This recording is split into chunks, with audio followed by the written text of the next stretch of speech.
সবাইকে জানাচ্ছি আন্তরিক অভিনন্দন এবং শুভেচ্ছা আমাদের পত্রিকার পাতা তৃতীয় বর্ষপূর্তি প্রোগ্রামে। আপনারা সবাই সকাল সকাল সবাই অনেক দূর থেকে চলে আসছেন।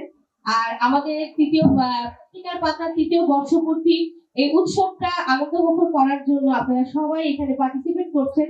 এর জন্য সবাইকে জানাই এবং আমাদের পত্রিকার পাতাকে জানাই অনেক অনেক অভিনন্দন এবং শুভেচ্ছা। ইনশাআল্লাহ এবার আমরা পত্রিকার পাতা তৃতীয় বর্ষ চতুর্থ বর্ষ এর চাইতে আরো বেশি জাঁকজমকপূর্ণ ভাবে আমরা সেটা কমপ্লিট করব। তা আগে এখন আমি বলি আমার জার্নিটা কবে থেকে শুরু হয়েছে। আসলে আমার জার্নিটা শুরু হয়েছে করোনার পর থেকে। করোনার আগে থেকেই কিন্তু আমি মূলত হচ্ছে আমার হাজবেন্ড যেহেতু বিজনেসের সাথে জড়িত, তা আমাদের মূলত বিজনেসই ছিল এক্সপোর্ট এবং ইম্পোর্টের বিজনেস। তা আমার ঘর থেকে কিন্তু সকল প্রোডাক্ট এক একটা মার্কেটে যেত, বাহিরের প্রোডাক্ট। তো ওখান থেকেই না কিছু কিছু মানে সূক্ষ্ম প্রতিভা নিজের মতো চলে আসছে। তা আমরা তো ঠিক ঢাকায় বাড়ির বউ আর হচ্ছে ঢাকায় ফ্যামিলির মেয়ে। তা তখন কথা ছিল যতই পড়ালেখা করো না কেন বা যত কিছুই করো না কেন কিন্তু ঢাকায়দের কিছু করা যাবে না।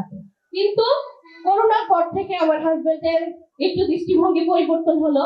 তখন দেখলো যে মেয়েরা ঘরে বসেই কিন্তু অনেক কিছু করতেছে। তা আমি কেন না, আমি কিন্তু ওনার অনেক কাজে কিন্তু হেল্প করে দিতাম। আমি দেখা গেছে আমার একসময় আমার হাজবেন্ডের অনেক কাপড় বিদেশি কাপড় পরেছিল, আমি কিন্তু আমার ফ্রেন্ড সার্কেলের মধ্যে দেখা গেছে 35টা শাড়ি একদিনের মধ্যে সেল করে দিয়েছি।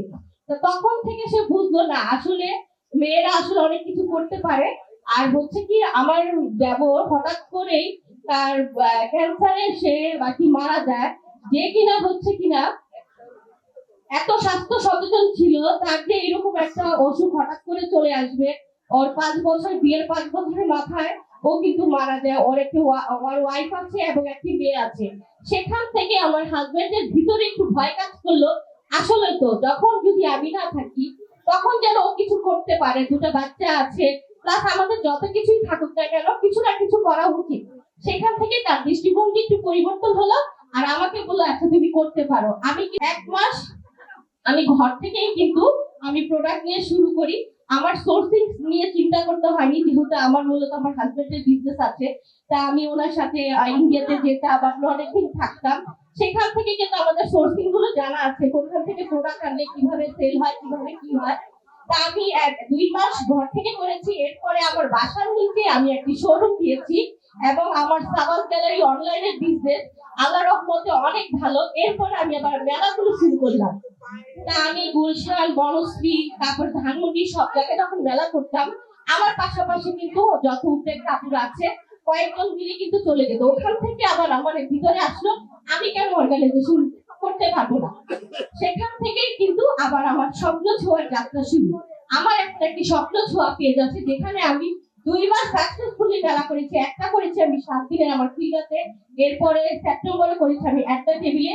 আমার তৃতীয় মেলা আসতেছে হচ্ছে এই ডিসেম্বরে 11, 12, 13, সেটাও মগবাজার একটা টেবিলে হবে। তাছাড়া আমি 2টা বড় প্রোগ্রাম, বড় একটা গ্রুপের 2টা প্রোগ্রাম পুরাটা সাকসেসফুলি 2টা প্রোগ্রাম আমি অর্গানাইজেশন করে দিয়েছি। আমার কারণে সেই গ্রুপটা আগে ছিল 1.5 লাখের, এখন 3 লাখের গ্রুপ হয়ে গেছে আমার এই প্রোগ্রাম 2টা সাকসেসফুলি হওয়ার পর থেকে। যাই হোক, এভাবে আমার জার্নি গুলো শুরু। তারপরে এখন আবার আসছি, আমি চিন্তা করলাম নারীদের নিয়ে কেন আমরা কাজ করবো না। সেখান থেকে আমার অফার আসে এই যে ব্রাঞ্চ থেকে।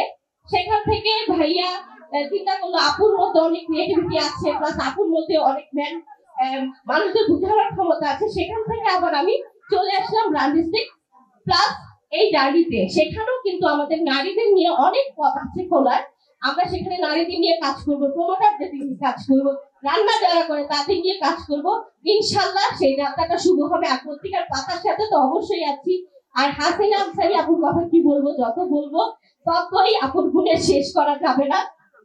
আপু হচ্ছে নারী শক্তি জাগরণের একজন কি বলে একদম উচ্চ একজন পর্যায়ে। আপুর কাছ থেকে আমরা শিখছি, আমাদের কাছ থেকে যারা ছোট আছে তারা শিখছে। তাই যাই আছে, এখন পত্রিকার পাতার হোস্টিংও আছি, তারপর হচ্ছে হাসিনা আপুর সাথে আছি। ইনশাল্লাহ আমরা সবাই মিলে অনেক দূর যাব এবং বললাম না শুধু চতুর্থ বর্ষপূর্তি না, আমরা পত্রিকার পাতাকে অনেক দূর নিয়ে যাব।